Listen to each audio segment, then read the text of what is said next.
Dia adalah raja bertangan besi yang menyatukan seluruh benua. Kejam dan tak kenal ampun, dia adalah anggota terakhir yang tersisa dari suku Wyvern. Membawa beban masa lalu yang berdarah, apa yang seharusnya menjadi dendam lama antara dua kekuatan besar. Namun dia hanyalah iblis kecil yang bekerja di istana Raja Iblis. Menjalani hidup yang membosankan, seperti hamster, sampai secara kebetulan, dia tersesat ke tempat yang salah. Sejak saat itu, setiap jawaban yang dia berikan bisa berarti hidup atau mati. Setiap kesempatan yang dia miliki untuk bertahan hidup datang dengan harga yang mahal. Dia pikir dia telah lolos dari situasi mematikan itu hanya untuk langsung masuk ke dalam perangkapnya. Ini adalah wilayah gelap, benua kemalasan istana Raja Iblis di dapur. Para pelayan sibuk di bawah pengawasan ketat Kepala Koki menyiapkan hidangan mewah. Pada saat itu, Kepala Koki memanggil, "Rebecca kemari sebentar." Rebecca segera menjawab, "Siap." Kepala Koki menyerahkan sebuah amplop padanya dan berkata sambil tersenyum, "Selamat kamu telah dipromosikan." Terkejut Rebecca bertanya, "Mendadak sekali, apakah ini berarti kenaikan gaji juga?" Kepala Koki dengan tenang menjawab, "Semuanya ada di surat promosi, kamu bisa memeriksanya sendiri."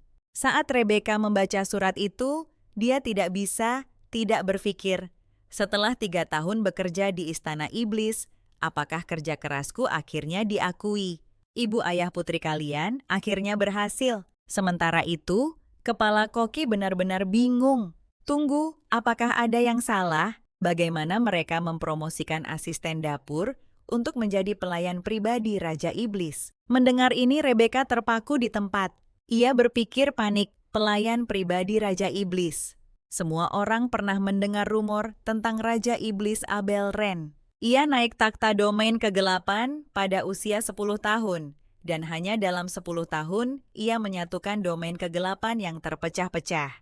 Ia bahkan memusnahkan seluruh keluarga kerajaan Wyvern dari kerajaan saingan. Ia dengan cepat menjadi penguasa terkuat yang tak terbantahkan di benua Slot. Yang lebih mengerikan lagi adalah, ia secara pribadi mengeksekusi ibu dan seluruh keluarga saudara perempuannya. Rebecca tiba-tiba teringat sebuah insiden. Raja Iblis telah memerintahkan keponakannya untuk diinterogasi, dan mereka menyiapkan panci besar berisi minyak mendidih. Saat itu Rebecca sedang berdiri di dekatnya, menambahkan kayu bakar ke dalam panci. Tiba-tiba Raja Iblis muncul. Dalam kepanikannya, ia segera membungkuk padanya. Tetapi karena terburu-buru, ia lupa tentang korek api yang menyala di tangannya, hampir membakar tangan Raja Iblis. Ketakutan Rebecca segera menjatuhkan korek api itu. Tapi pelayan Raja Iblis memarahinya dengan sengit. "Beraninya kau melukai yang mulia. Apa engkau ingin mati?" Ia buru-buru berlutut memohon ampun kepada Raja Iblis. Raja Iblis menjawab dengan dingin, "Oh, apa kau ingin tahu? Rasanya dilemparkan ke dalam panci minyak." Rebecca gemetar, ketakutan tubuhnya bergetar tak terkendali. Melihat tiran yang berlumuran darah itu, ia berpikir, lupakan bekerja di bawahnya, bisa tetap hidup saja. Sudah seperti keajaiban. Ia jelas tidak ingin berada di dekatnya. Jadi ia dengan putus asa memohon kepada Kepala Koki. "Chef, saya hanya bagian kecil di dapur ini. Hanya dengan bimbingan Anda, saya bisa bersinar. Saya tidak bisa melakukannya tanpa Anda." Koki kepala tersenyum dan menasihati, "Mengapa Anda tidak memeriksa gaji dan tunjangan terlebih dahulu, lalu membuat keputusan?" Rebecca menarik napas dalam-dalam dan mulai membaca isi surat itu dengan cermat. Saat dia membaca detailnya, dia tertegun dan berpikir, apa saya tidak salah lihat? Saya belum pernah melihat angka-angka seindah ini sebelumnya. Liburan berbayar bonus akhir tahun, 3 kali lipat, masalah perumahan, dan pendaftaran penduduk teratasi. Ini pada dasarnya adalah mimpi yang menjadi kenyataan bagi setiap pekerja. Itu berarti saya bisa mengirim uang ke rumah 3 kali lebih banyak dari sebelumnya. Ini adalah kesempatan emas. Jika saya tidak mengambilnya, apa yang akan saya lakukan jika kesempatan ini hilang? Mantra utama seorang pekerja, selama uangnya bagus apapun bisa ditoleransi.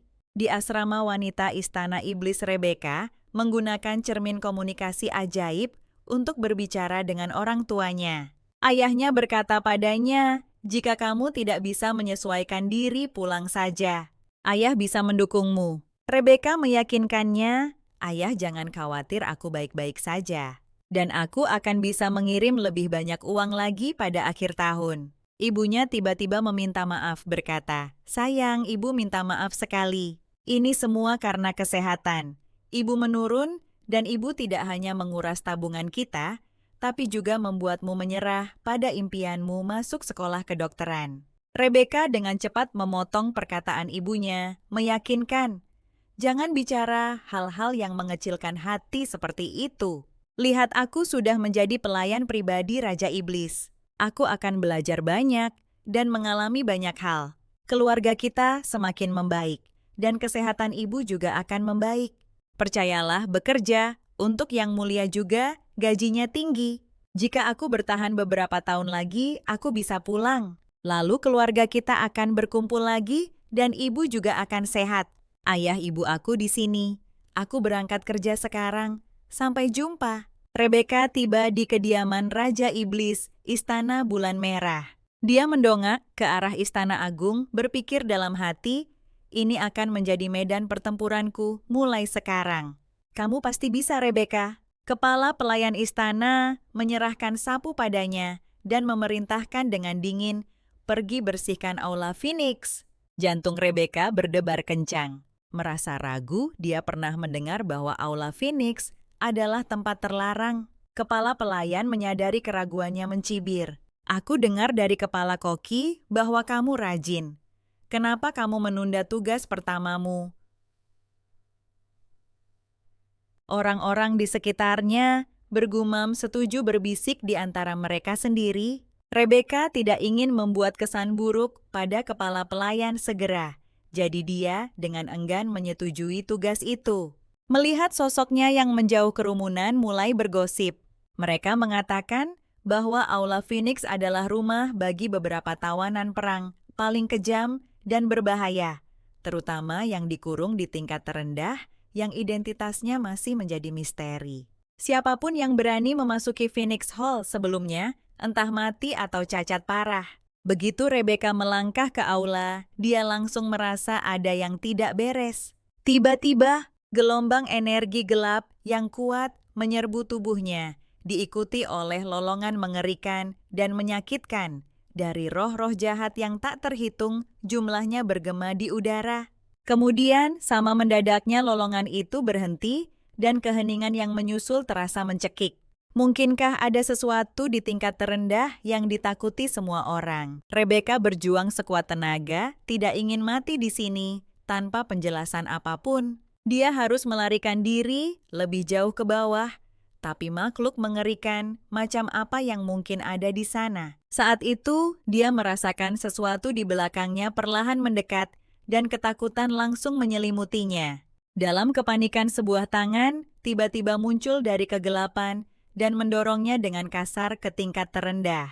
Berjuang menahan rasa sakit, Rebecca perlahan membuka matanya, dan hal pertama yang dilihatnya adalah seorang pria dengan rambut putih, telinga runcing, dan sayap besar di punggungnya. Anggota tubuhnya terikat erat oleh rantai besi tebal, dan dia memancarkan aura misterius dan berbahaya. Rasa dingin menjalar di tulang punggung Rebecca.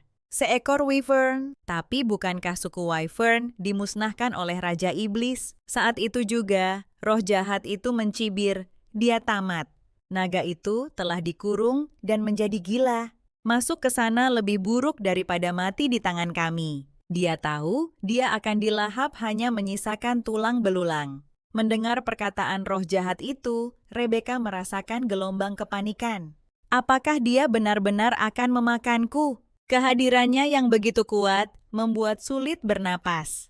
Dia terbaring diam berbeda dari roh-roh jahat di luar. Mungkin dia akan menjadi satu-satunya kesempatannya untuk bertahan hidup saat dia berjuang untuk bangkit dengan tubuhnya yang terluka. Dia dihadapkan pada pemandangan yang membekukannya dalam ketakutan. Di kakinya tergeletak tumpukan tengkorak. Sebelum dia bisa menenangkan diri dari teror yang ditimbulkan tengkorak-tengkorak itu, ekor tebal wyvern melesat keluar seperti sambaran petir hitam. Melilit erat, Rebecca ekor itu meremas semakin kencang mencekik lehernya. Pada saat itu, dia akhirnya mengerti bahwa roh-roh jahat itu benar. Mereka yang masuk sebelumnya telah mati di tangannya. Dia hanyalah seekor semut yang siap dihancurkan kapan saja. Rebecca merasakan sesak tiba-tiba di dadanya saat ketakutan akan kematian melandanya seperti gelombang pasang. Dia berjuang mati-matian memohon agar wyvern mengampuninya, meyakinkannya bahwa dia tidak bermaksud mengganggu melalui air matanya. Dia memohon, "Ibuku masih sakit. Jika aku mati, dia juga tidak akan selamat." Namun yang dia dapatkan sebagai balasan hanyalah keheningan yang dingin dan acuh tak acuh. Rebecca dengan hati-hati mengangkat matanya, dan yang mengejutkannya, dia melihat wyvern itu terluka dengan darah masih menetes dari lukanya. Untuk alasan yang tidak bisa dia pahami, gelombang kekhawatiran muncul dalam dirinya. Wyvern itu mengunci pandangannya padanya. Rebecca merasakan keputusasaan yang menghimpit. Bagaimana bisa dia mengatakan hal-hal ini sekarang dan kepada wyvern ini di antara semua makhluk? Kemudian bibir wyvern sedikit melengkung, menampakkan senyum tipis yang mengganggu. Dia mencibir, "Kau hanyalah sampah buangan yang dibuang ke tempat ini." Rebecca buru-buru menjelaskan, suaranya serak karena ketakutan dan sesak napas. "Aku adalah pelayan pribadi Raja Iblis. Hari ini adalah hari pertamaku bekerja. Aku bahkan belum melihat Yang Mulia. Ketika aku ditipu oleh pelayan lain untuk datang ke sini, aku tidak bermaksud mengganggumu." Mendengar itu, bibir wyvern melengkung, membentuk senyum licik hampir geli, seolah dia mendengar sesuatu yang menghibur. Dia kemudian melepaskan ekornya dari leher Rebecca. Dia terkesiap mencari udara, dan kelegaan yang dia rasakan masih tertinggal di dadanya. Kemudian suara berat wyvern kembali bergemuruh. "Makhluk kecil, aku bisa menyelamatkanmu." Rebecca langsung merasa beban terangkat dari pundaknya, seolah dia telah melarikan diri dari jurang keputusasaan. Sebelum dia bisa merasa lega, sepenuhnya suara wyvern kembali terdengar, kali ini lebih pelan. "Aku tidak akan menyelamatkanmu secara gratis. Maukah kau menerima?" Dalam hatinya Rebecca tahu bahwa dia seperti karang tersembunyi di bawah laut berbahaya. Namun saat ini, dia adalah satu-satunya harapannya untuk bertahan hidup. Bahkan jika di depan adalah jurang tak berujung, tidak ada jalan mundur. Dia tidak punya pilihan selain berpegangan pada secercah harapan ini. Dia mengangguk bertekad. Dan kemudian wyvern itu tiba-tiba mendekat mencium bibirnya dengan lembut. Rasa darah memenuhi ruang di antara bibir mereka.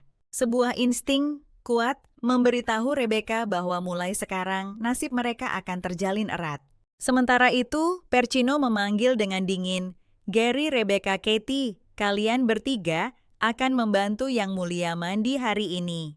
Ketika Percino menyadari, Rebecca tidak menanggapi, dia mengerutkan kening dan bertanya, "Di mana dia? Apakah dia belum sampai?" Ruangan menjadi hening saat semua pelayan menundukkan kepala mereka. Kepala pelayan dengan panik yang memuncak di dadanya segera menuding Rebecca. "Dia memanfaatkan kelengahan kami dan menyelinap masuk ke aula Phoenix." Begitu dia selesai berbicara, Rebecca tiba-tiba muncul di depan mereka. "Maaf, aku terlambat." Semua orang terdiam, tidak percaya bahwa Rebecca telah keluar dari aula Phoenix tanpa cedera sedikit pun. Khawatir Rebecca akan melaporkannya kepada Yang Mulia, kepala pelayan dengan cepat meraih ujung pakaian Rebecca, menghentikannya. "Kau tahu apa yang harus dikatakan dan apa yang tidak boleh dikatakan, kan?" Rebecca tersenyum tipis melirik ke belakang, bahunya matanya memancarkan pembangkangan yang nyaris tak terlihat. "Aku akan menanganinya tak lama setelah itu."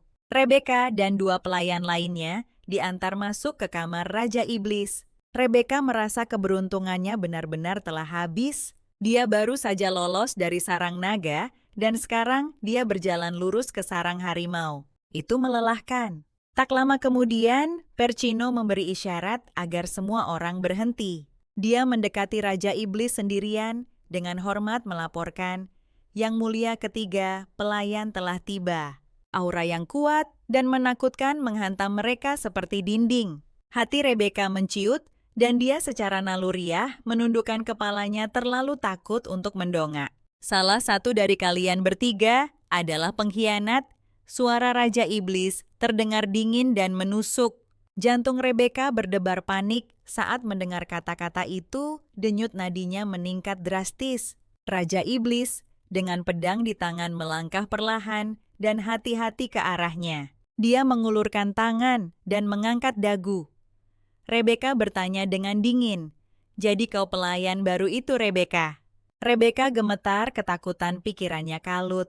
Apakah dia sudah tahu kesepakatan yang kubuat dengan Wyvern? Wyvern telah memberitahu Rebecca bahwa ia membutuhkan sehelai rambut Raja Iblis dan mengancam bahwa jika ia tidak membawanya dalam 2 hari, ia akan mati.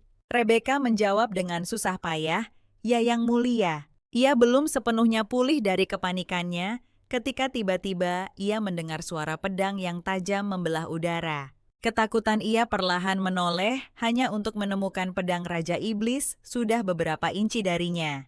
Darah hangat menyembur, keluar menodai tanah yang dingin. Aroma darah dengan cepat memenuhi udara, kaki Rebecca lemas dan ia ambruk ke lantai. Parsino menjelaskan bahwa Gary telah diam-diam menyampaikan informasi tentang Yang Mulia kepada pangeran kedua klan Serigala Abu-Abu dan dihukum dengan hukuman belah badan untuk menjadi contoh bagi yang lain. Menyaksikan pemandangan mengerikan seperti itu, Rebecca benar-benar lumpuh karena ketakutan. Namun Raja Iblis menyeringai tipis ekspresi main-main di wajahnya tanpa menunjukkan belas kasihan. Tanpa memberi Rebecca kesempatan untuk menarik napas, ia memerintahkan dengan dingin, "Siapkan air mandinya." Dalam hati Rebecca mengerang putus asa, tetapi ia tidak berani menolak, memaksakan diri untuk menjawab, "Ya yang mulia."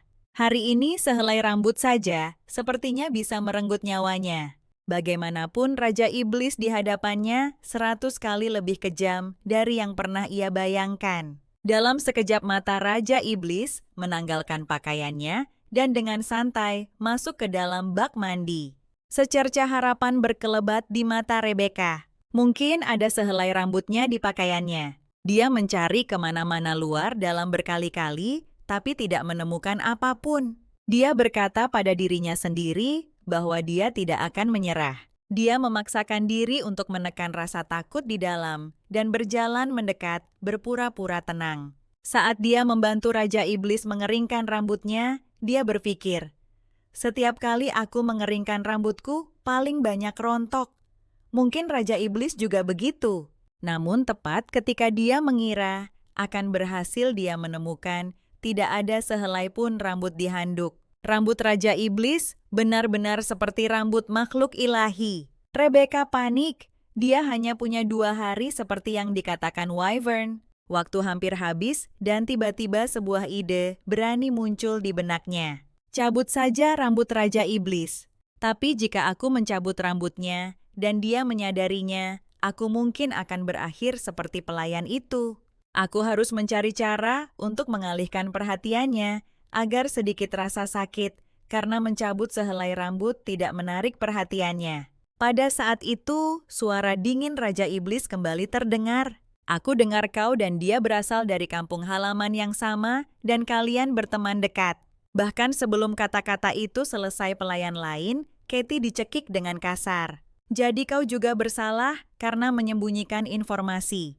Katie memohon, "Yang mulia, saya benar-benar tidak tahu." Rebecca menyaksikan dengan ngeri, tidak bisa mengalihkan pandangannya. Rebecca tahu betul bahwa Raja Iblis adalah orang gila yang kejam, yang karena kejahatan saudara perempuannya telah melemparkan seluruh keluarganya ke dalam minyak mendidih, bahkan tidak mengampuni keponakannya yang masih di bawah umur.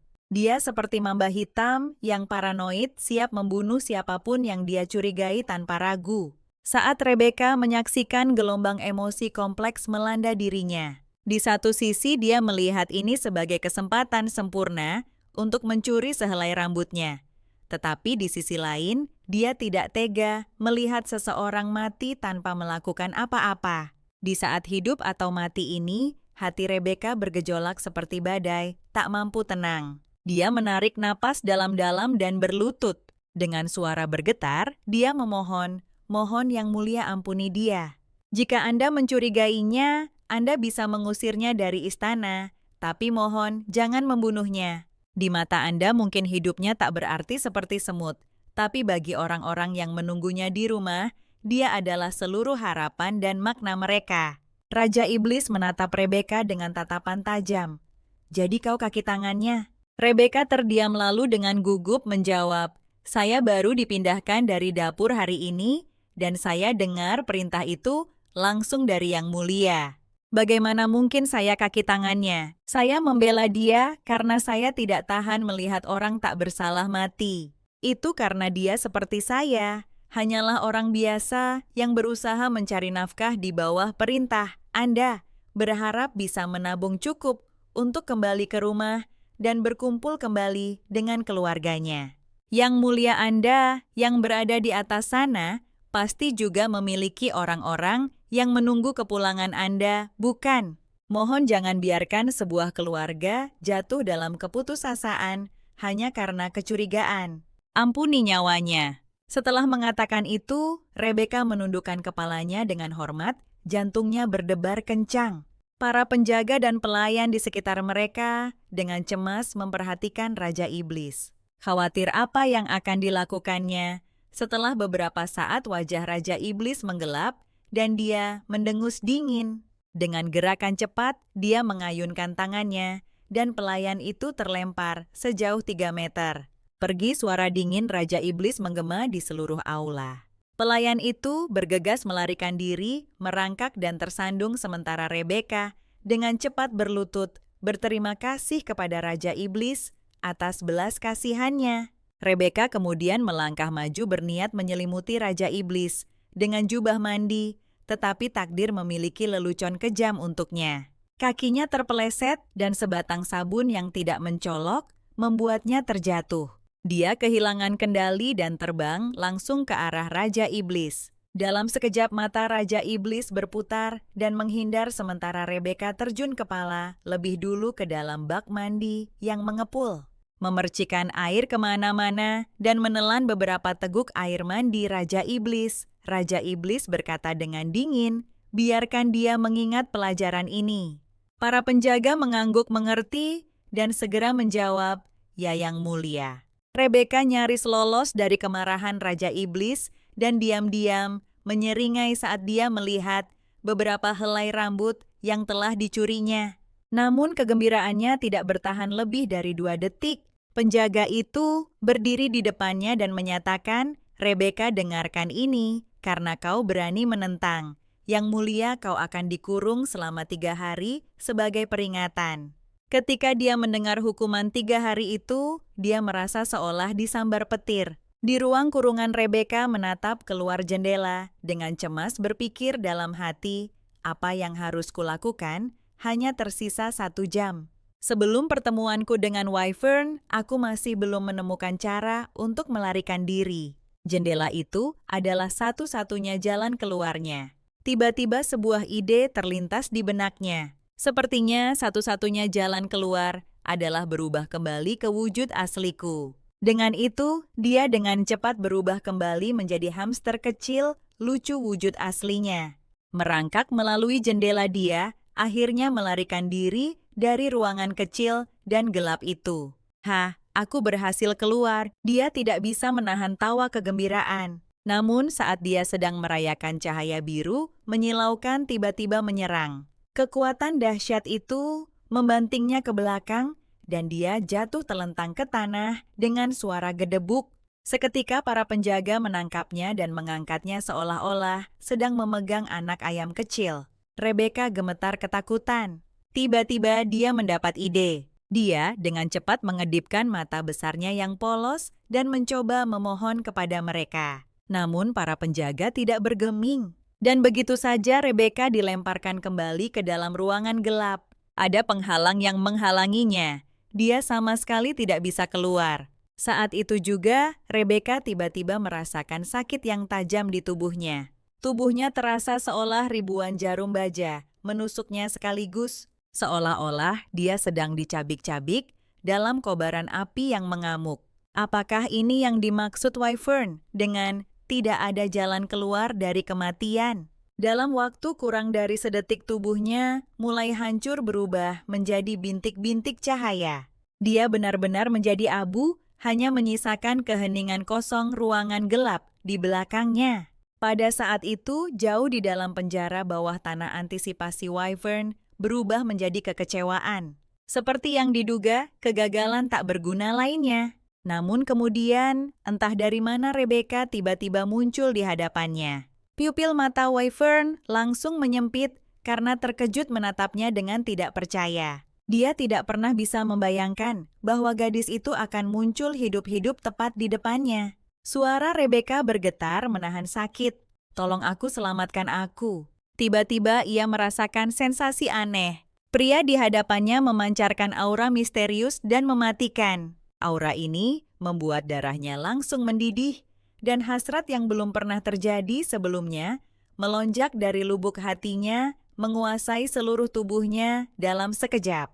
Ia tanpa sadar meraih lengan Wyvern, dan kemudian hampir panik ia membuka mulutnya dan menggigit kulitnya dengan rakus meminum darahnya.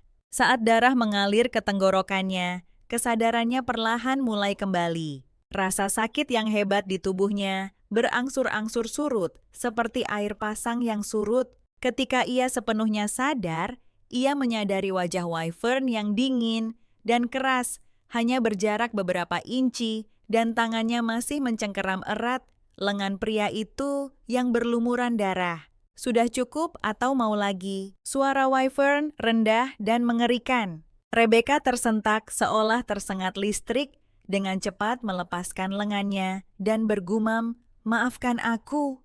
Ia tidak mengerti mengapa ia melakukan sesuatu yang begitu berani dan nekat. Wyvern menundukkan pandangannya, menatap bekas gigitan yang jelas dan buas di lengannya. Senyum sinis perlahan menyebar di bibirnya. "Kau begitu kecil, namun kekuatanmu mengejutkan." Ketakutan memenuhi hati Rebecca, diam-diam berdoa agar Wyvern mengampuni nyawanya. Kemudian, suara dingin Wyvern kembali berbicara. "Ketika kau berada di ambang kematian aku, menempatkan pil naga di dalam dirimu.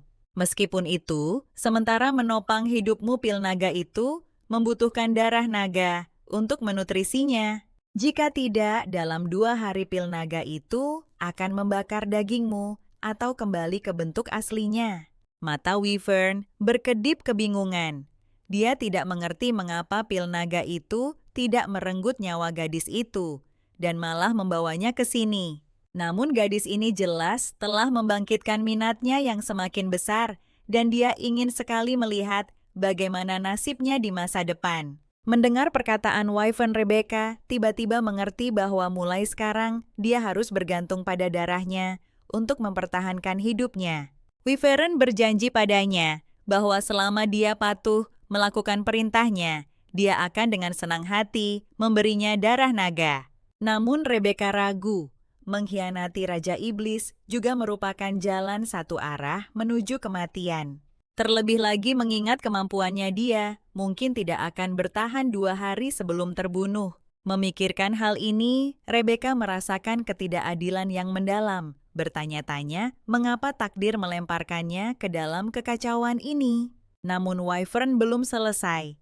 Dia melontarkan tawaran menggiurkan lainnya. "Lakukan satu hal lagi untukku, dan aku akan memastikan pil naga itu tetap tidak aktif secara permanen di tubuhmu." Rebecca menoleh ke belakang waspada dan bertanya, "Benarkah, Wyvern?" Mencibir, "Pil nagaku memiliki kekuatan yang tidak diketahui siapapun. Sekarang setelah kau memiliki rambut Aberlin, aku bisa menggunakannya sebagai medium dan kau akan bisa memasuki mimpi Aberlin." Jantung Rebecca berdebar kencang, tapi memasuki mimpi yang mulia. Benar, aku ingin kau menemukan sisiku yang hilang dalam mimpinya. Rebecca melihat luka Wyvern dan menyadari bahwa disitulah sisiknya yang hilang dulu berada.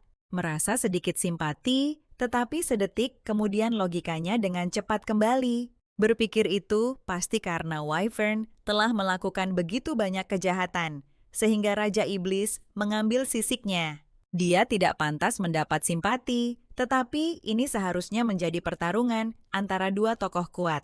Mengapa ini melibatkan dirinya hanya pion belaka? Semakin dia memikirkannya, semakin tidak adil rasanya. Tanpa berpikir, Rebecca berteriak, "Aku tidak mau pergi, aku tidak mau mati." Mendengar ini, Wyvern itu menjawab dengan dingin, "Jika begitu, aku harus mengambil kembali pil nagaku. Begitu pil naga itu keluar dari tubuhmu, kau akan mati seketika." Wyvern itu mengamati Rebecca seberkas geli melintas di matanya. "Di antara tumpukan mayatku kepalamu, tidaklah kurang, apalagi tengkorakmu cukup berisi dan punya nilai hias." Putus asa untuk menyelamatkan hidupnya, Rebecca meraih tali penyelamat yang dilemparkan Wyvern padanya bersumpah, "Aku akan menyelesaikan tugas ini." Wyvern itu mengangguk puas dan menjelaskan, begitu mimpi berakhir pil naga akan menghapus ingatan Raja Iblis tentang mimpi itu dan kau akan aman di dunia nyata. Rebecca penuh pertanyaan dan hendak bertanya bagaimana melanjutkannya, tetapi Wyvern itu berbicara lebih dulu. "Jangan khawatir, pil itu mengandung sebagian kekuatanku. Ia akan masuk ke dalam mimpi bersamamu. Kau hanya perlu mengikuti bimbingannya," pikir Rebecca dalam hati. Dikendalikan oleh pil internal musuh Raja Iblis dalam mimpinya. "Bukankah ini seperti memaksaku menunggang harimau sambil mengasah pisau?" Wyvern itu melirik lengannya yang berlumuran darah. Dia terkekeh pelan dan mendekat ke telinga Rebecca berbisik, "Lain kali kau harus menukar darahku dengan tempat persembunyian sisiku yang hilang."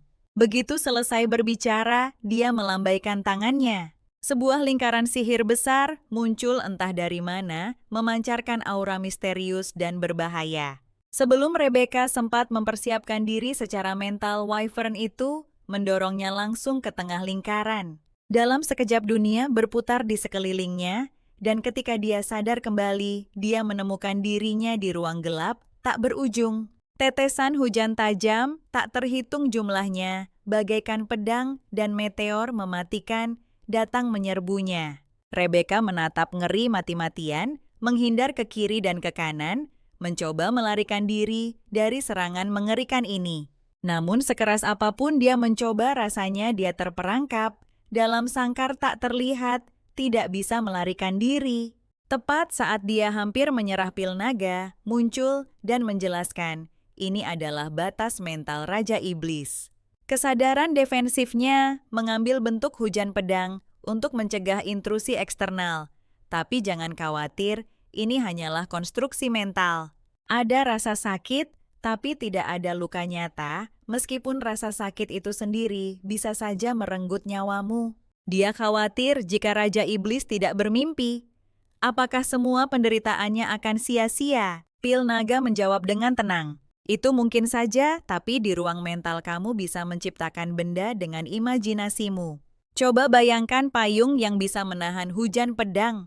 Mata Rebecca berbinar dan dia segera menutupnya, membiarkan imajinasinya meliar.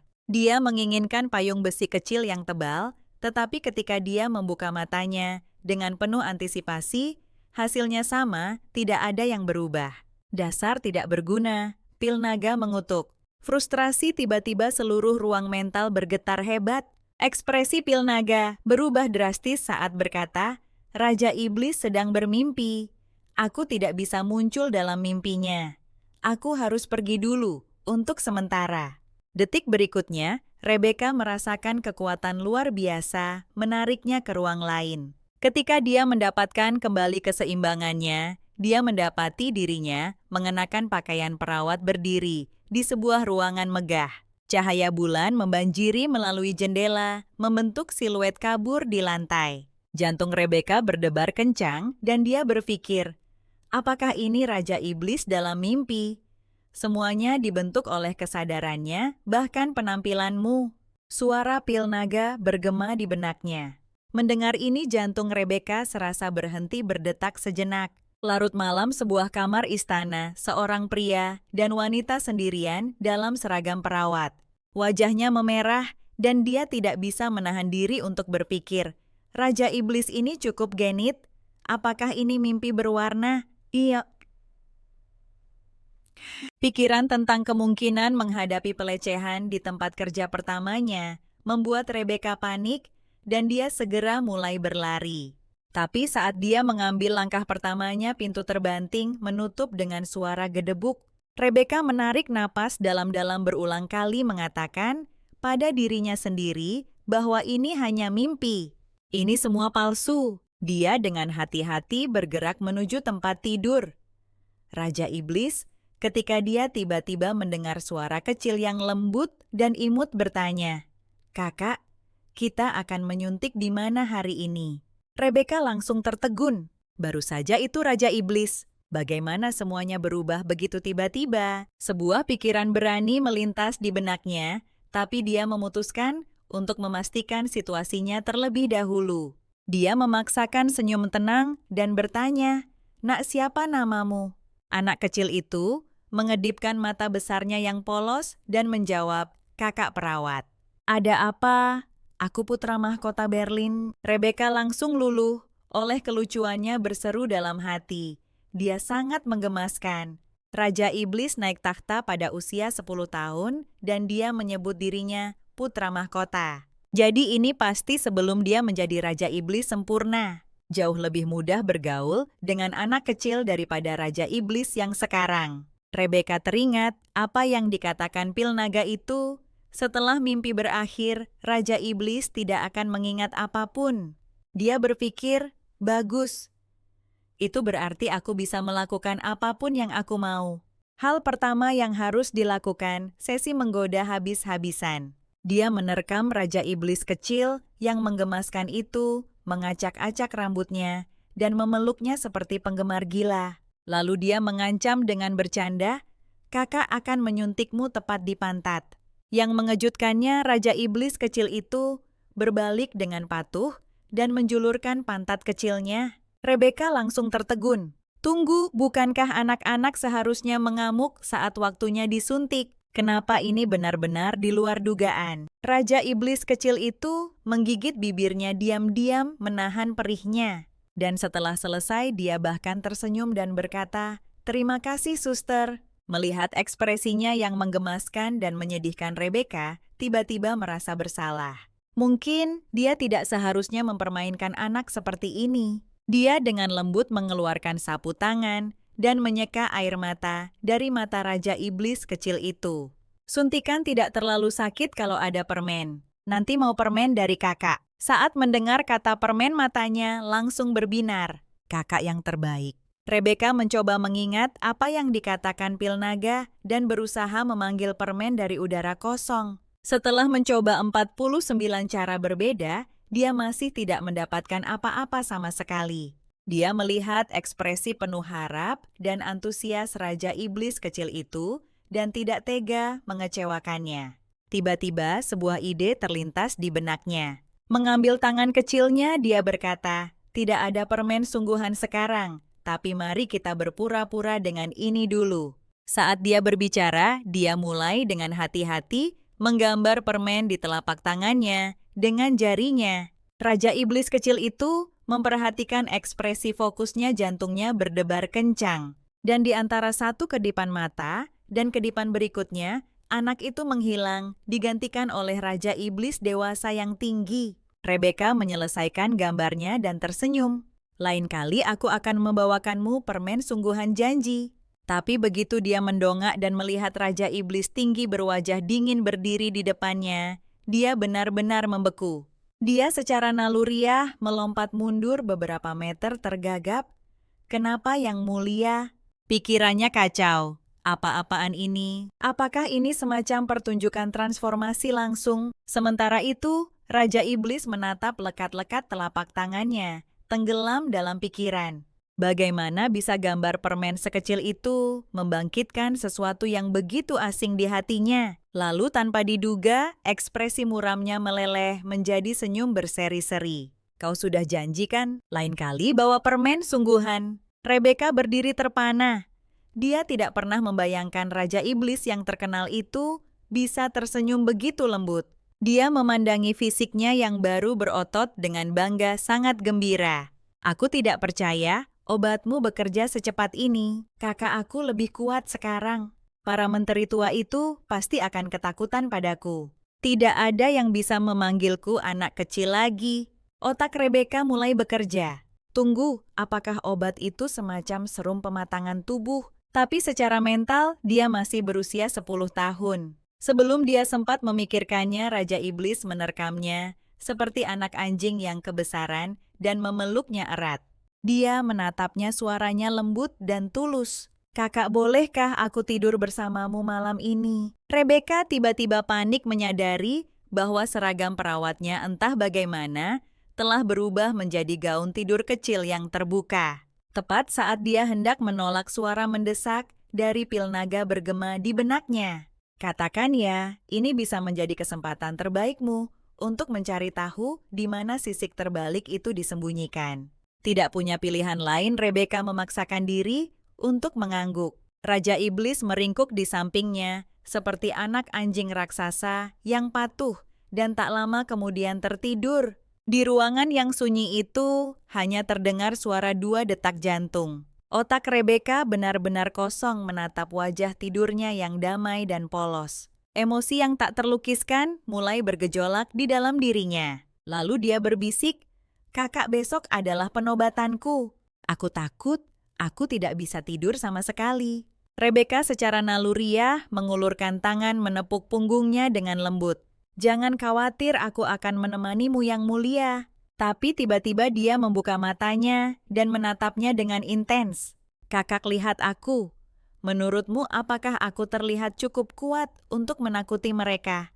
Saat dia berbicara, dia mengerutkan alisnya dan mengerucutkan bibirnya menjadi garis tajam dan serius. Berusaha keras untuk terlihat dingin dan berwibawa, tapi dengan wajah bayi itu, hasilnya lebih menggemaskan daripada menakutkan. Momen itu langsung menyentuh hati Rebecca yang kekanakan. "Kau mungkin terlihat dewasa sekarang, tapi tindakanmu masih sedikit kekanak-kanakan," katanya. "Lalu apa yang harus kulakukan? Ajari aku, Kak, kumohon."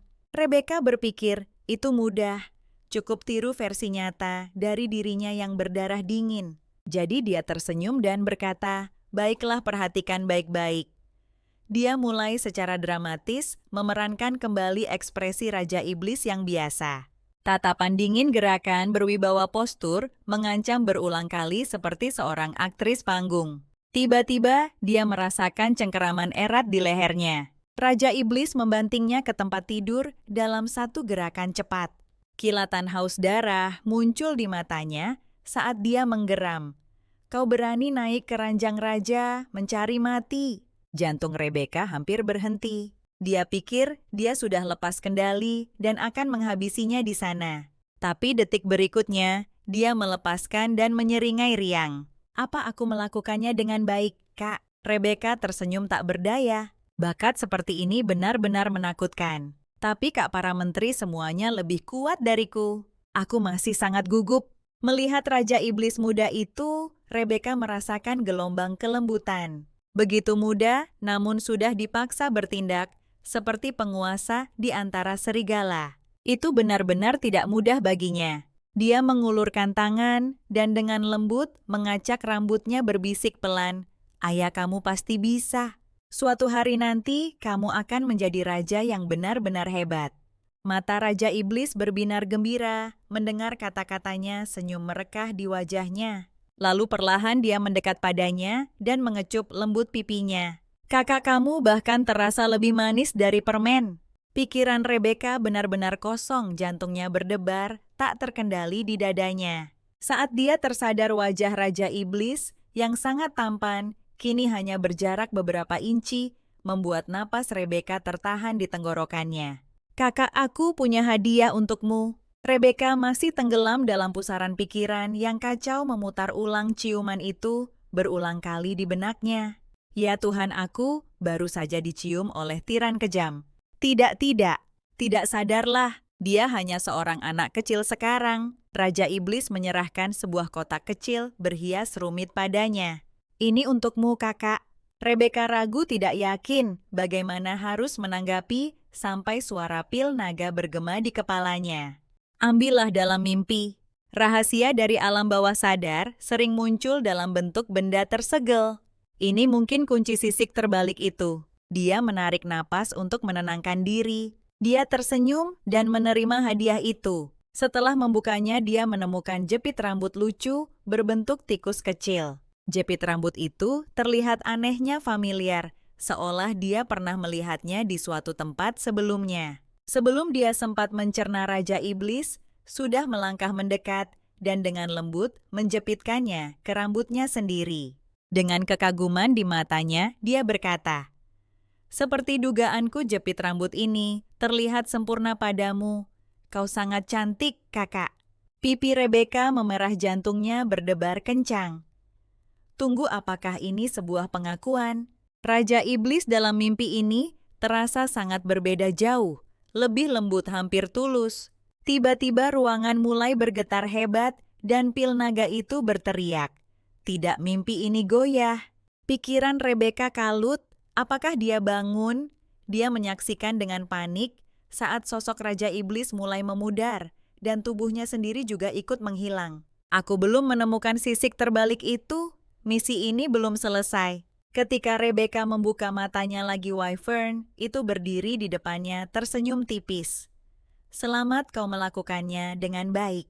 Ketenangannya yang aneh membuat Rebecca langsung mundur beberapa meter terkejut. Tapi aku tidak menemukan sisik terbalik itu. Misinya gagal. Apakah kau di sini untuk mengambil kembali pil naga itu? Wyvern itu perlahan menggelengkan kepalanya. Sebelum aku dipenjara di sini, aku juga mencoba memasuki mimpi Aberlin berkali-kali, tapi aku selalu terjebak di tepi mimpi atau dihancurkan oleh kesadaran defensifnya tsunami monster. Sungai api kau di sisi lain berhasil melewatinya dengan mudah. Pil naga itu merasakannya. Dia tidak melawanimu. Faktanya, aku akan mengatakan dia mempercayaimu. Rebecca menatapnya dengan tidak percaya. Aku bukan siapa-siapa. Bagaimana mungkin Raja Iblis mempercayai seseorang sepertiku? Wyvern merenung, pertama kalinya kau masuk mimpinya. Dia sudah memberimu sesuatu yang pribadi. Teruslah masuk ke mimpinya, dan dia mungkin akhirnya akan mengungkapkan lokasi sisik terbalik. Pikiran Rebecca berputar. Mungkinkah rahasia itu benar-benar jepit rambut hamster kecil itu? Tapi yang lebih mendesak, dia ingin Rebecca masuk lagi. Dia tersentak tegak menyembur. Tunggu beberapa kali lagi. Apa maksudnya itu? Wyvern menjelaskan, rahasia yang dia berikan padamu terlalu biasa. Aku yakin itu ada hubungannya dengan benda yang digunakan untuk menghubungkanmu ke dalam mimpi. Semakin terikat secara emosional, benda itu dengan si pemimpi semakin dalam. Kau bisa masuk ke alam bawah sadarnya. Itu berarti air liur, air mata, bahkan darah. Dia terdiam. Wajah Rebecca memucat. Darahnya, kau gila. Aku bahkan nyaris tidak bisa mendapatkan sehelai rambut. Bagaimana aku bisa mendapatkan darah? Wyvern itu menopang dagunya dengan tangan sambil menyeringai. Oh, jadi kau lebih memilih air liurnya, air matanya atau benda itu? Kedengarannya itu bahkan lebih sulit. Rebecca benar-benar terpaku oleh nada bicaranya yang santai tanpa malu. Wajahnya memerah padam, pikirannya kacau balau. Mungkin aku harus memberitahu Raja Iblis semuanya. Setidaknya aku tidak akan diperas lagi. Siapa tahu, mungkin dia bahkan akan menghargai kesetiaanku dan melindungiku. Namun begitu pikiran itu muncul, bayangan pelayan yang dieksekusi secara brutal kembali terlintas dalam ingatannya. Dan begitu saja keberaniannya lenyap.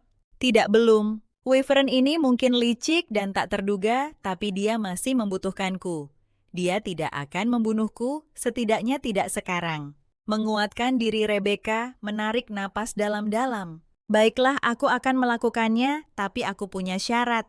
Nada suara Wyvern itu berubah dingin. Coba katakan. Rebecca menegakkan bahunya. Aku hanyalah pelayan rendahan di Istana Bulan Merah. Aku hampir tidak pernah dekat dengan Yang Mulia.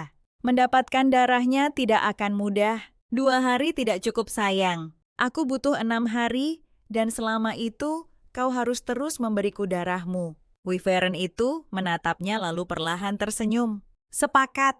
Lalu tanpa peringatan Wyvern itu meraih dadanya dan mencabut sisik hitam dan merah menyerahkannya kepada Rebecca. Simpan ini bersamamu. Ini berisi informasi tentang kebiasaan dan preferensi Raja Iblis. Mata Rebecca melebar. Bagaimana kau tahu semua ini? Wyvern itu tersenyum dingin geli. Itu bukan urusanmu. Yang harus kau pahami adalah ini semakin dia menyukaimu di dunia nyata, semakin dalam kau bisa masuk ke dalam mimpinya. Dan lapisan terdalam kesadaran seseorang suaranya merendah adalah tempat yang sangat-sangat menyenangkan.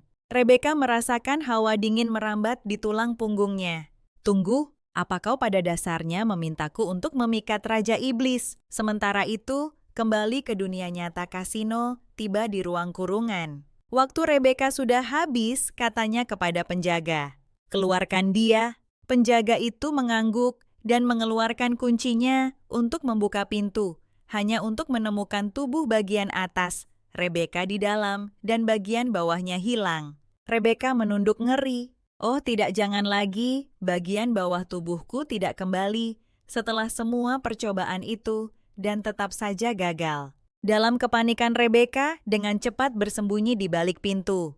Penjaga itu membuka pintu dan melihat ruang kurungan kosong hampir panik, mengira Rebecca telah melarikan diri. Untungnya pada detik terakhir, Rebecca berhasil memindahkan bagian bawah tubuhnya kembali ke tempatnya. Dia mengintip dari balik pintu dengan senyum nakal. Ups, ketiduran dalam perjalanan kembali. Pikirannya dipenuhi dengan rencana bagaimana memanfaatkan mantra yang diajarkan Wyvern padanya dan mencari cara untuk mendapatkan beberapa tetes darah Raja Iblis dalam 4 hari ke depan. Tiba-tiba sekantong roti hangat yang harum menginterupsi pikirannya. Pasino menawarkannya dengan lembut, "Nona Rebecca, Anda harus makan sesuatu dulu." "Terima kasih, Komandan Pasino." Dia menerimanya dengan rasa syukur. Tidak pernah dalam mimpinya yang paling liar pun, dia menyangka ada seseorang sebaik itu selain penguasa yang begitu kejam. Pasino kemudian menambahkan dengan tenang, beberapa hari ke depan akan sibuk. Yang Mulia akan mengadakan perjamuan untuk semua adipati dan tamu kerajaan. Sekadar saran hati-hati dengan para putri. Masing-masing dari mereka sulit dihadapi. Keesokan harinya istana dipenuhi energi bersiap untuk perjamuan kerajaan tahunan yang megah. Sejujurnya perjamuan ini tidak lebih dari sebuah gala perjodohan kerajaan yang terselubung. Para wanita bangsawan dan putri dari seluruh penjuru kerajaan berada di sini karena satu alasan. Untuk memenangkan hati bujangan paling memenuhi syarat di kerajaan Raja Iblis Rebecca, ditugaskan untuk melayani Putri Lily dari alam utara. Ayahnya Raja Angin dari utara mengendalikan pasukan sihir yang sangat besar, dan Lily telah mengenal Raja Iblis sejak kecil. Menilai dari tatapan tekadnya dia sudah memutuskan dia akan menikah dengannya apapun yang terjadi. Yang Mulia tiba sang pembawa berita mengumumkan dengan lantang. Seketika kerumunan orang menyingkir dengan presisi penuh hormat. Menundukkan kepala Raja Iblis masuk, memancarkan aura dingin yang seolah berteriak, "Jangan mendekat." Setiap langkah yang diambilnya disengaja kuat dan sunyi. Rebecca segera berlutut kepalanya, menunduk sangat rendah, hingga dahinya hampir menyentuh tanah. Jantungnya berdebar kencang karena panik. Bagaimana jika dia mengingat mimpi itu? Bagaimana jika dia mengenaliku? Namun Raja Iblis berjalan melewatinya, tanpa sedikit pun melirik. Rebecca berjuang untuk tetap tenang, berusaha keras agar tidak gemetar. Baru setelah dia cukup jauh, dia berani menghela napas. Sepertinya Wyvern benar, para pemimpi tidak mengingat para penjelajah mimpi. Raja Iblis yang berdiri di hadapan mereka sekarang sama sekali tidak seperti anak laki-laki pemalu dan menggemaskan dari mimpi itu. Dalam kehidupan nyata, dia memancarkan kekuatan dan ketenangan, menguasai ruangan dengan kehadiran yang mudah dari seorang raja sejati. Yang mengejutkannya secercah antisipasi muncul di dada Rebecca.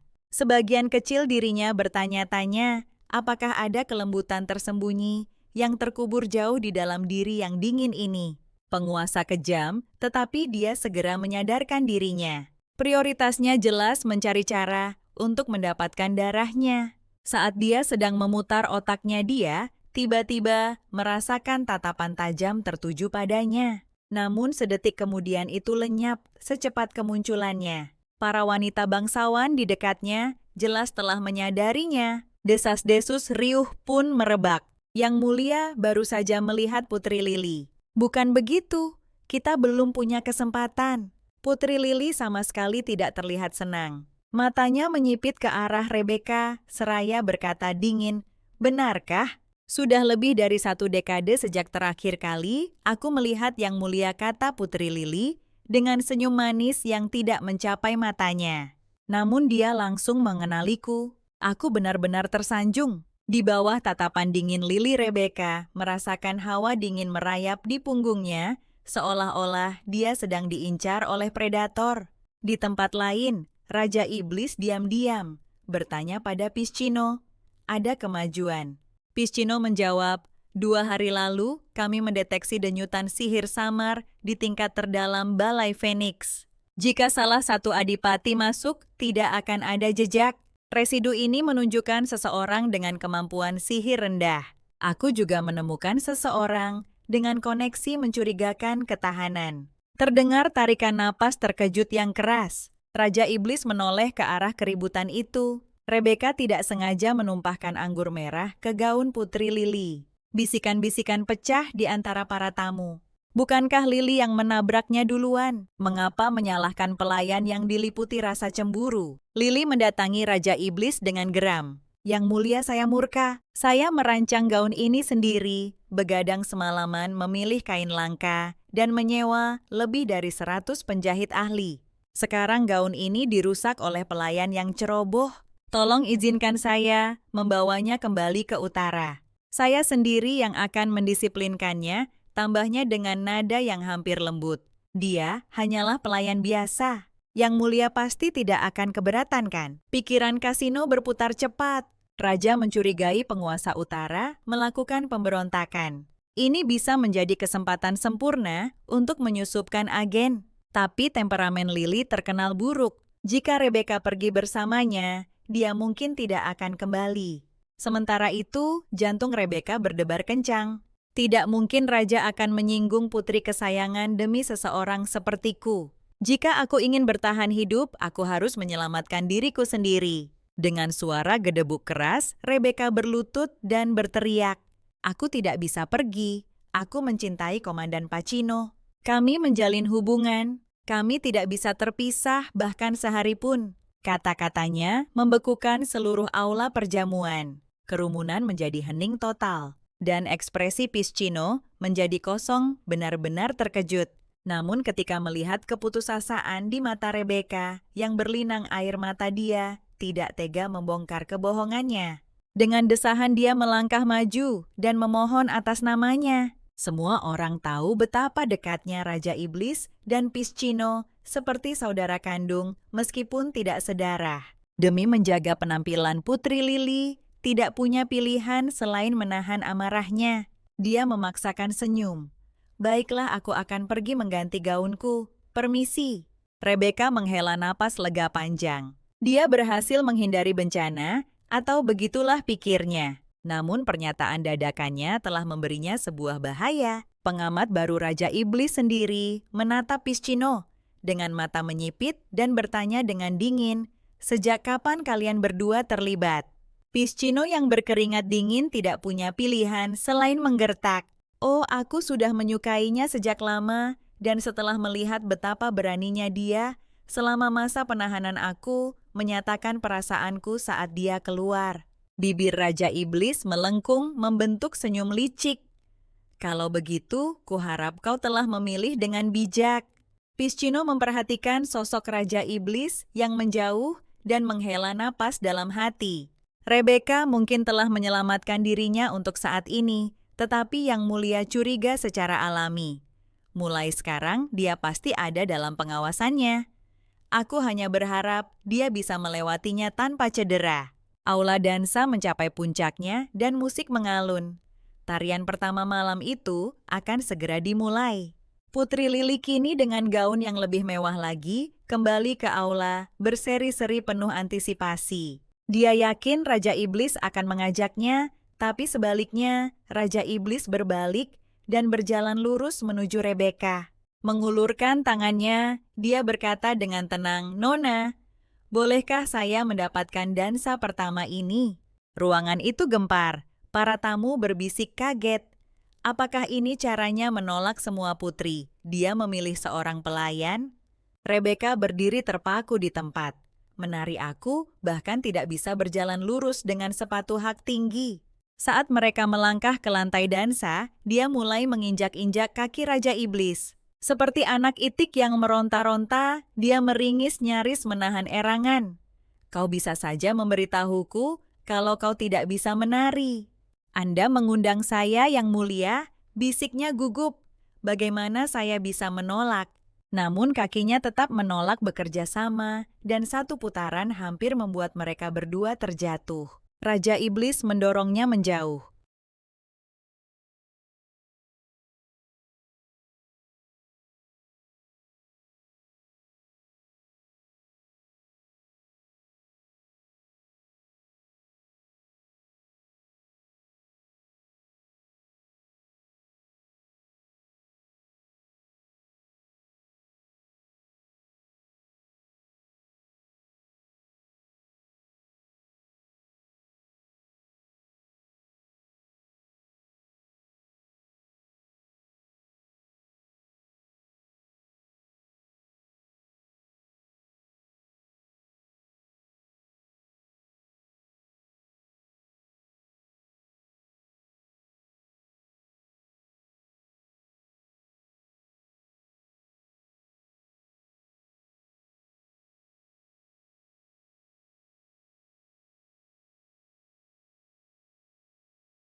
Jantungnya berdebar kencang.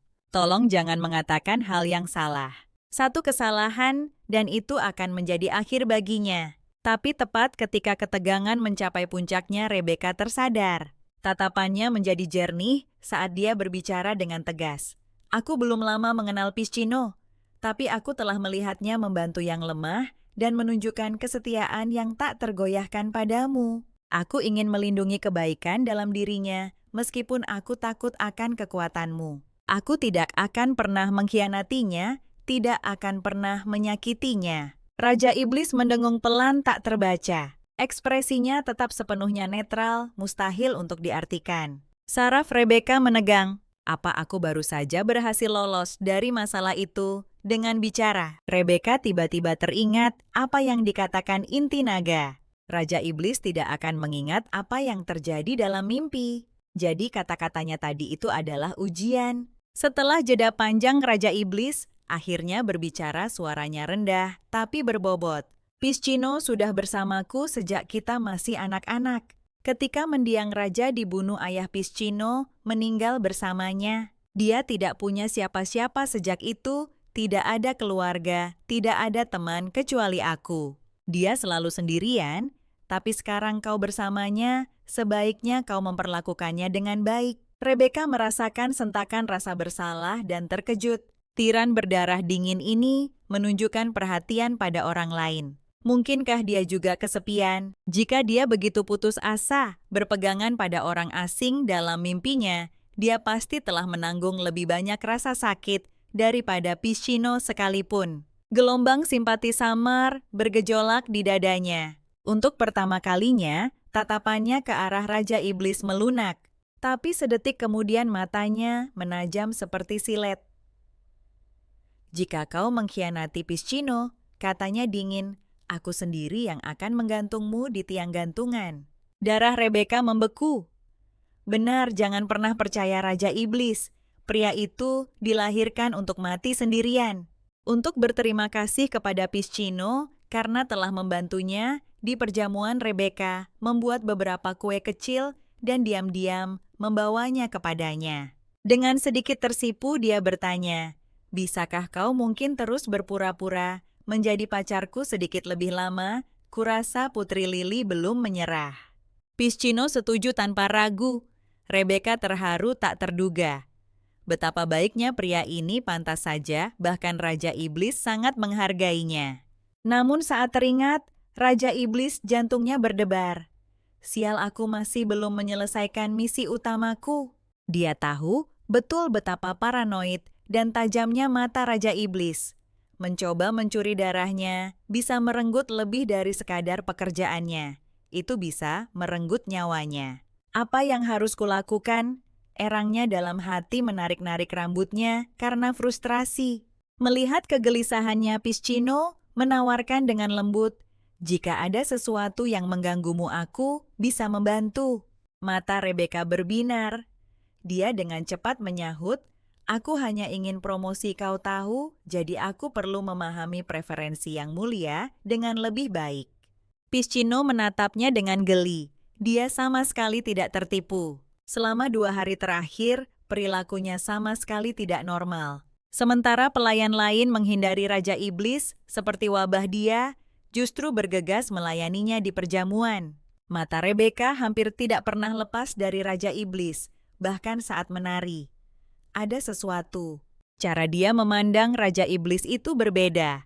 Piscino menyadarinya, jadi alasan promosi itu bohong. Dia ingin lebih dekat dengan Yang Mulia, mengingat betapa besar risikonya. Dia tidak bisa ceroboh memutuskan untuk terus mengawasi untuk saat ini. Dia menjawab dengan lembut, aku tidak bisa memikirkan apapun saat ini. Aku akan memberitahumu jika ada sesuatu yang terlintas di pikiranku." "Mengerti, terima kasih, Komandan Pacino. Aku tidak akan mengganggumu lagi." Rebeka berkata cepat sebelum bergegas pergi. Pacino memperhatikan sosoknya yang menjauh tenggelam dalam pikiran. Yang Mulia belum pernah memiliki teman sejati. Jika seseorang benar-benar bisa menyentuh hatinya, meskipun hanya sedikit, aku akan memberikan segalanya untuk mendukung itu. Aku hanya berharap Rebeka tidak mengecewakannya atau aku.